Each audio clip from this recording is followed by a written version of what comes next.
What it is, what it do, welcome back to Retro Groove TV. It's your host, Eddie Groove. Welcome back on this fine Tuesday. I already seen the video, but I wanted to make my own video. And we're going to talk about the PlayStation 5 Pro because although well, I can't even talk right now. Although I do like the specs, you know what I'm saying, the greater GPU and shit,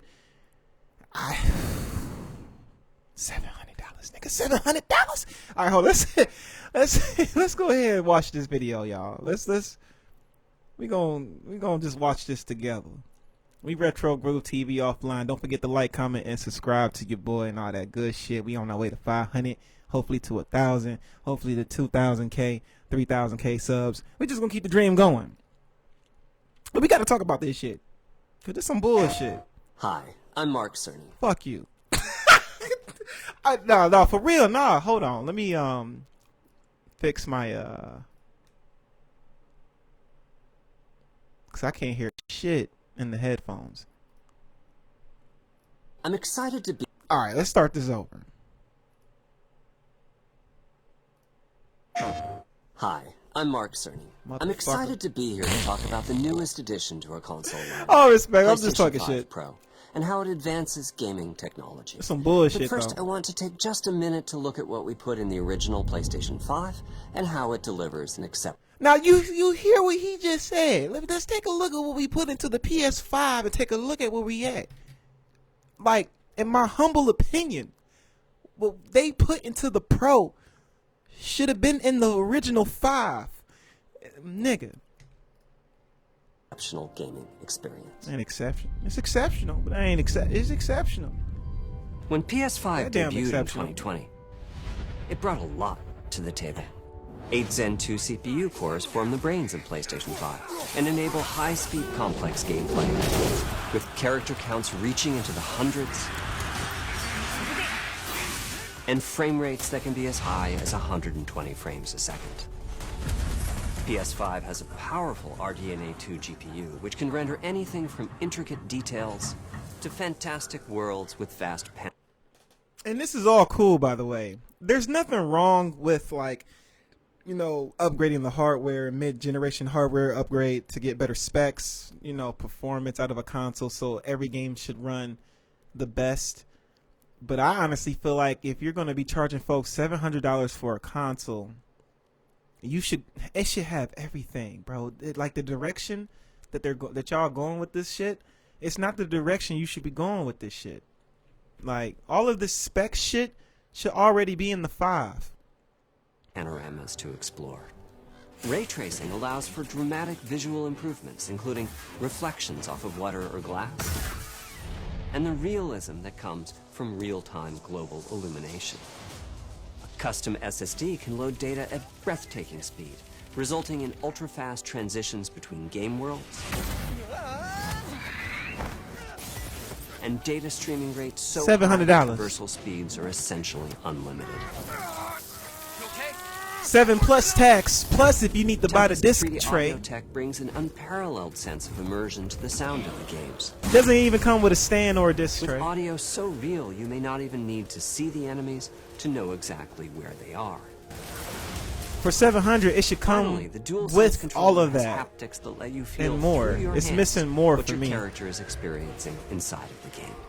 Like, all of this is cool. It's wonderful to see such variety and richness of game experiences. Nothing wrong with Creators variety. have made amazing use of the hardware capabilities, but when I talk to them, I do hear about their desire. So, like, what other variety we getting? Like, just better graphics and just better performance. $700. You increase PlayStation Plus for us to play online. Y'all ain't got no online games, by the way. The subscription should be just honestly free, or at least leave a tab open for the users that use it for, like, saving your memory. You know what I'm saying? Like, I feel like I'm paying $60 a year just so I can make sure if any of my consoles fuck up, as long as I log in, I can always get back to my saves, all my game saves. And this actually works across all platforms. Like right now, the PS3 still gets updates from PlayStation Plus. Like every game I've been playing on my PS3 still gets PlayStation Plus in the cloud saves and shit.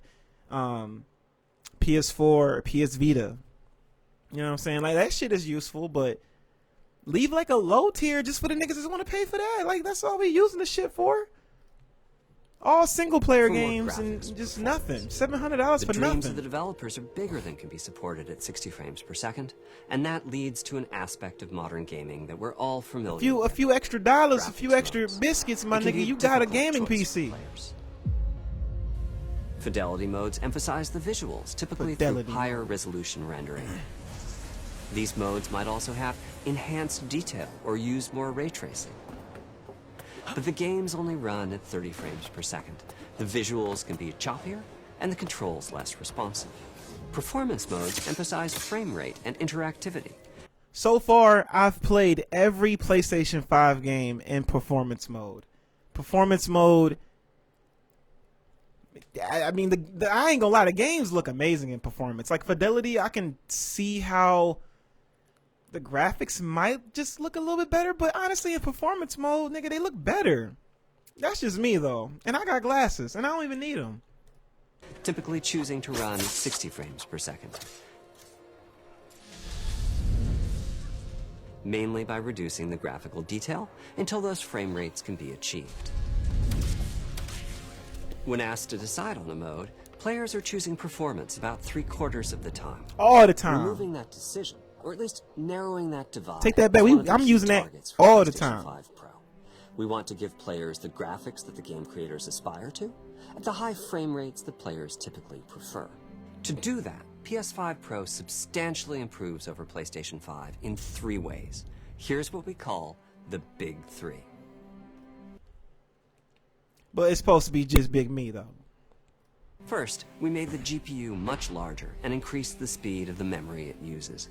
The result is rendering that's up to 45% faster. 45% faster? Second, we made $700? major upgrades to the ray tracing. Taking a second, we made rendering that's up to 45%. Motherfucker, it should be up 100% faster. 4.5, 700? It should be 100% faster. Faster. Second, we made major upgrades to the ray tracing, taking a streamlined and accelerated approach that allows calculation of the rays at double or even triple the speeds of PlayStation 5.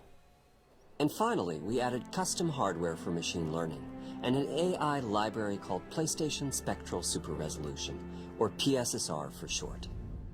PSSR analyzes the game images pixel by pixel and can add an extraordinary amount of detail, which boosts the effective resolution of $700? Game creators are adding PS5 Pro support to new and existing titles. And with the Big 3 involved, the results can be pretty amazing. Some with bullshit. graphics showing something like fidelity levels of detail, but at double the frame rate. Here's The Last of Us Part 2 running on PS5 Pro. And see, It like, has huge amounts of detail. and I like, you know, the extra details. There's nothing wrong with, like, adding more graphics, more performance, just pushing your console to at least, you know, be on par with PCs so you can have an affordable console so people like me don't have to worry about buying a PC. But what they're offering for this PS5 Pro, and I already have a PlayStation 5, I feel like it's a no-brainer now at this point. Next-gen gaming for me has to be gaming PC. That's just where I'm at with it. After watching this shit, that's just where I'm at. Has been achieved for a broad set of titles, including Marvel's Spider-Man 2. That's going to be a reality one and day. Ratchet and Clank. I'm going to invest in a We gaming can see PC. that PS5 Pro is close to doubling the power of PlayStation 5. Damn, they hit me with the we can mute it though and talk. But like, you know what I'm saying? Like it's just for $700, y'all, I feel like the PlayStation 5 Pro should be able to be fully backwards compatible with the PlayStation 3. Hell, PS2 and PS1. Every single PlayStation 3 that has been out and been made since 2005 or 6 can play PlayStation 1 games, with the exception of the later models not being able to play like PS2 games. But that's where my problem lies, y'all. Like, imagine it being 2006. You know what I'm saying? If you was adult then, and you paid $600 for a PlayStation 3. When you got home to play your PS3, you was able to play the next generation of gaming. You was able to play the PS2 still. If you had like games you still want to play, you can transfer your saves over to the PS3 with that rare ass memory card. I wish I had that shit. I wish I had got that. That's the only thing I don't have. That shit is expensive now. It's hella useful. I wish I had one, because then I can transfer my Final Fantasy saves over to my PS3 Slim. Now I wish I had that little adapter. But yeah, man, $5.99, you know what I'm saying? And you had a full console, all in one box. It was like a multimedia player, Blu-ray, streaming service. Like you really had it all on the PS3. PS5 is like, it's just, what the hell is y'all doing? And what is you doing? This is to look at PS5 Pro versus performance mode on PS5, both of which target 60 frames per second. And the disc tray doesn't even come with the Pro, and you're paying $700. Like, you got to add on. I forgot. Let's see how much it costs. Let's see what they talk about. What we see here is a difference in I detail. forgot how much it costs. PS5 Pro is much sharper and crisper than tray. PS5. But that should For be this, included. my favorite is the parade scene from Ratchet & Clank. Distant details are much clearer. And here we can see Marvel's Spider-Man 2 is noticeably higher resolution throughout the scene, including the trees and procedural cars. So overall, some remarkable improvement to the games. On PS5 Pro, we can see increased sharpness to the graphics or smoother and more responsive Which gameplay. is dope. All dope. This is the big three showing their value. As you've been seeing, machine learning via the PSSR library. And notice how every game they showed so far is a single player game. Is being used quite broadly to add pixel detail and boost frame rate. But there are as many approaches as there are game engines. The increase in raw GPU power is being especially effective for Horizon Forbidden West. Apart from the detail boost, that extra graphics power is allowing for improvements to lighting and visual effects, as well as to the hair and the skin in cinematics. Open up, guys. Jorav's orders. Good enough for me. Ray tracing is finding broad usage as well, particularly when the games are focused on higher frame rates. The faster hardware in PS5 Pro can make a real difference, allowing Gran Turismo 7 to add ray-traced reflections between the cars in gameplay, while continuing to support like the every- targeted 60 frames per second. Everything that they're talking about, it's like, it's minor details. Like, it's not minor because it's actually a step forward, but for like the price tag, just for just a console that looks just like the PS5, all digital. You know what I'm saying? It's damn. It's like, god damn. Like, That boost in ray tracing is also delivering big wins for Hogwarts Legacy, allowing not only for better reflections and a greater variety of reflective surfaces, but also for further realism in the casting of shadows. Like, respectfully, if you already have a PS5, I feel like it's not necessary unless you got the bag. If you got the bag, you got to always respect that. You got the bag to buy it. Go ahead and buy it. You're gonna have fun. You're gonna love it. It's definitely an upgrade to a PS5. But if you already have a PS5, and I'm speaking strictly for myself, gaming PC might be the wave.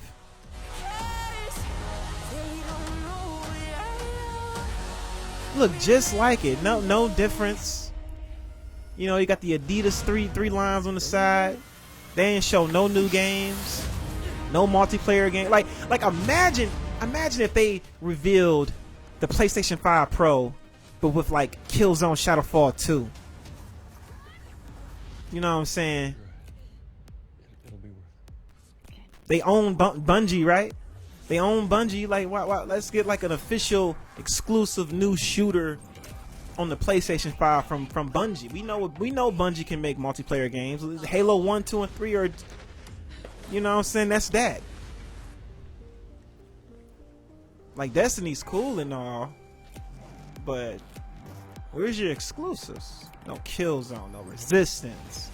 I played the Order 1886. I think that game definitely could have used multiplayer. It was a fun game. After I beat the game, I was like, damn, a multiplayer aspect to it wouldn't have been too bad.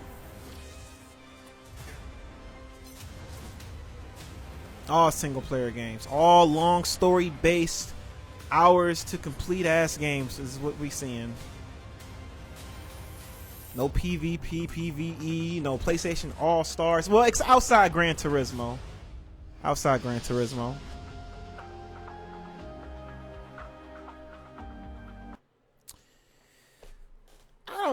I just don't see the point.